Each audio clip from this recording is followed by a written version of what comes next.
नमस्कार मैत्रिणींनो, सारिका फॅशन या आपल्या यूट्यूब चॅनलवर तुम्हा सर्वांचे अगदी मनापासून स्वागत करते। तर आज मी तुम्हाला फोरटक्स ब्लाऊजची साध्या आणि सोप्या पद्धतीने फिटिंग करून दाखवणार आहे। तर चला तर मग व्हिडिओला सुरुवात करूया। तर फिटिंग करत असताना काय करायचं आहे आपल्याला, तर बरेच वेळेस काय होतं बऱ्याच ताईंचं, तर एक भाग कमी आणि एक भाग जास्त असा होतो। तर बघा या पद्धतीनेच होत असेल तर तुम्हाला काय करायचं आहे, इथं आता माझं सुद्धा बघा एक कमी जास्त झालेला आहे। तर हीच आता इथं बरोबर करून घ्यायचं आहे। तर ही बरोबर करत असताना कशा पद्धतीने करायचं आहे, तर साधी आणि सोपी पद्धत आहे। तर इथं काय करायचं आहे, तर एक वेळेस मी इथं बाही जोडत असताना एक टीप टाकलेली आहे। तर आता दुसरी टीप टाकत असताना आपल्याला काय करायचं आहे, अगोदर बरोबर दोन्ही बाही अशा बघायच्या आहेत। कमी जास्त कोणती बाही आहे का बघायची आहे, आपल्या मापापेक्षा कोणती बाही कमी जास्त आहे का बघायचं आहे। तर ब्लाऊजचं माप जेवढं आहे तेवढेच इथं बाही आहेत, तर दोन्ही बाही समानच आहेत। तर आपल्याला आता इथं काय करायचं आहे, फक्त हा भाग इथं कमी जास्त होतो। तर हा भाग कमी जास्त झाल्यावर आपल्याला प्रश्न पडतो की आपला ब्लाऊज बिघडला, तर असं काहीच नाही।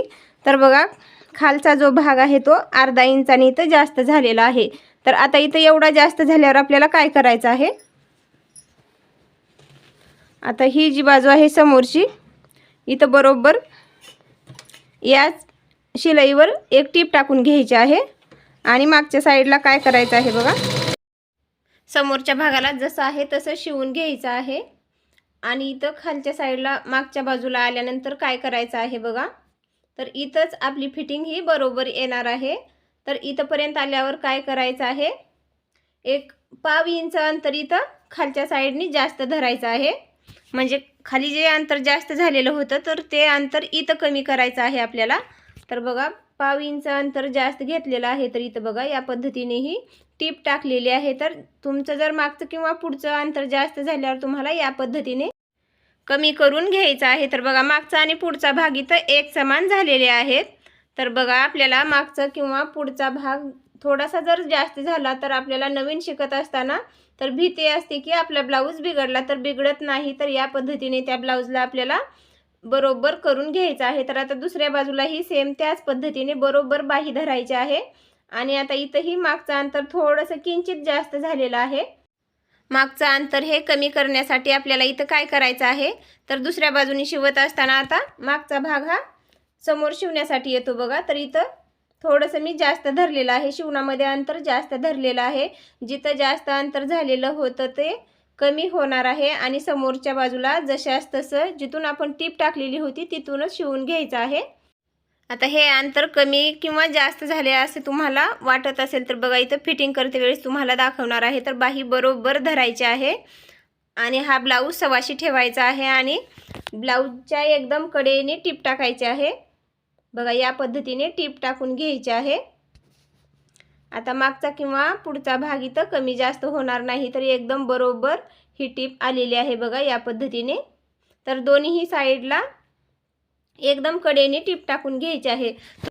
अशी फिटिंग करते वेळेस इथं जर अंतर जास्त धरला तर ब्लाऊज आतल्या बाजूने फिटिंग केल्यानंतर शिलाई मार्जिन ही खूप कमी राहील। त्यासाठी तुमच्या हिशोबाने इथं हा ब्लाऊज फिटिंग करून घ्यायचा आहे। तर दोन्हीही बाजूला मी इथं शिवून घेतलेला आहे सवाशी बाजूनी।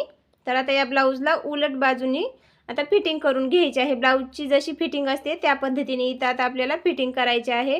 तर एकदम कडेला इथं टीप टाकून घ्यायची आहे।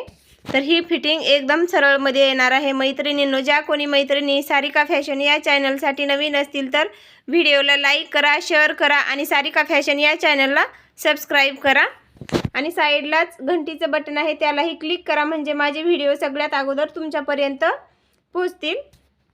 मैत्रिणींनो, व्हिडिओला लाईक केल्यानंतर खाली हाईप करायला विसरू नका। तर बघा दोन्हीही साईडला एकदम कडेने टीप टाकून घ्यायची आहे। तर इथं एक वेळेस टीप टाकल्यानंतर इथं आणखीन एक वेळेस आपल्याला टीप टाकून घ्यायची आहे। तर दोन्ही साईडला एक समान अंतरावर अगोदर फिटिंग करून घ्यायची आहे आणि पुन्हा ब्लाऊजच्या मापावरून आपल्याला फिटिंग करून घ्यायची आहे। तर दोन्ही साईडला मी दोन दोन टिपा टाकलेल्या आहेत। तर इथं मापाचा ब्लाऊज घ्यायचा आहे आणि तो ब्लाऊज एकदम बरोबर धरायचा आहे। जुना आणि हा नवा ब्लाऊज दोन्हीही बरोबर धरायचे आहेत। तर कोणता कमी आहे आणि कोणता जास्त आहे, तर नवीन एवढा जास्त आहे तर त्याला एक वेळेस घडी टाकल्यानंतर एवढा होणार आहे आणि एक वेळेस घडी टाकल्यानंतर एक अर्धा इंच आपल्याला फिटिंगमध्ये जास्त धरायचं आहे। तर आता बाहीची फिटिंग करत असताना बघा या पद्धतीने माप घ्यायचं आहे। तर फोरटक्स ब्लाऊजची फिटिंग मी याच पद्धतीने करत असते, साधी आणि सोपी पद्धत आहे बघा मैत्रिणींनो। अशा पद्धतीने तुम्ही जर ब्लाऊजची फिटिंग केला तर तुमचा ब्लाऊज कुठेही चुकणार नाही। तर साध्या आणि सोप्या पद्धतीने मी ब्लाऊजची फिटिंग कशी करायची आहे ते इथं तुम्हाला फिटिंग करून दाखवलेलं आहे। तर दोन्ही साईडला अर्धा अर्धा इंच बरोबर धरायचं आहे। तर दुसरी बाही ही याच मापानुसार फिटिंग करायची आहे। तर व्हिडिओ स्किप न करता शेवटपर्यंत बघा, तरच तुम्हाला ब्लाऊजची फिटिंग कशी केली ते समजणार आहे। बघा इथं बरोबर हे जे माप घेतले आहे ते माप बरोबर घ्यायचे आहेत आणि खालच्या साईडला आपल्याला दोन्ही बाजूला अर्धा अर्धा इंच अंतर बरोबर घ्यायचं आहे। इथं आता दोन्ही साईडला अर्धा अर्धा इंच अंतर घेतल्यावर आता ब्लाऊज बरोबर आहे की नाही ते चेक करायचं आहे। इथं अनेक वेळेस बघायचं आहे ब्लाऊज बरोबर आहे का नाही, मापाच्या ब्लाऊज एवढा आपला ब्लाऊज तयार झालाय का नाही। जर थोडासा कमी जास्त झाला असेल तर तिथं आपल्याला बरोबर करून घ्यायचं आहे। तर बघूया आता हा बरोबर आहे का। तर बघा हा एकदम बरोबर आलेला आहे। बघा मागचा आणि पुढचा अंतर कमी जास्त झाल्यावर सुद्धा आपल्या इथं फिटिंग ही बरोबर आलेली आहे। तर इथलं बघा अंतर आपलं मागे पुढे झालेलं नाही, बाहीचं अंतर दोन्ही बाहीचं एक समान अंतर आलेलं आहे। मैत्रिणींनो तुम्हाला हा फोरटक्स ब्लाऊज फिटिंगचा व्हिडिओ कसा वाटला तो कमेंटमध्ये नक्की सांगा आणि व्हिडिओला एक लाईक करा आणि तुम्ही ही अशीच फिटिंग करून बघा।